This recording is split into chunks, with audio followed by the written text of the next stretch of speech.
બહુ બેટા આવી ગયા દવાખાનેથી? અને આ કેમ આવીને તરત સૂતી છે? આ ખાવાનું નથી બનાવવાનું? રોટલી બનાવવાની બાકી છે? શું થયું? કેમ આવતા વેત તરત આડા પડ્યા છો? શું કીધું ડોક્ટરે? હા મમ્મી જઈ આવ્યા દવાખાને. આવી ફાઈલ હા એ તો આડી પડી થાક લાગ્યો થોડો એટલે.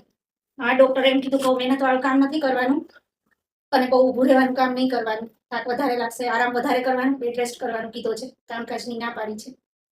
હા બિલકુલ ઊભા રહેવાની ના પાડી છે. એટલે હવે મહેનત વાળું કામ નહીં થાય.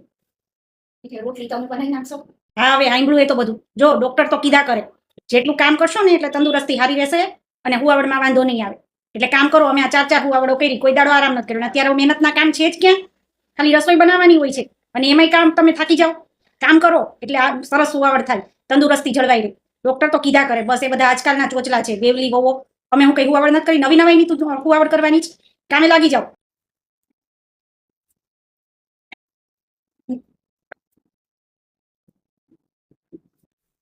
મમ્મી રોટી થઈ ગઈ છે.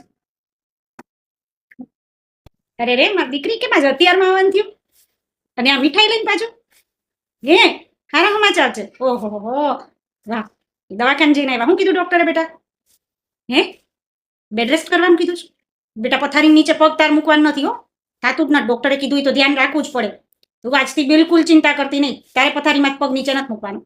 જમાઈને કહી દેજે એ અહીંથી ટિફિન લઈ જઈને તું અહીંયા આવતી રહે. હું તાર ભાભીને કહી દઉં છું. હવે તું ને તારું છોકરું આવી ન જાય ત્યાં સુધી, જ્યાં સુધી મા છોકરાની આંખો ચાર ન થાય ત્યાં સુધી હવાર આંજ 2 ટાઈમ ટિફિન તાર ભાભી બનાવી દેશે.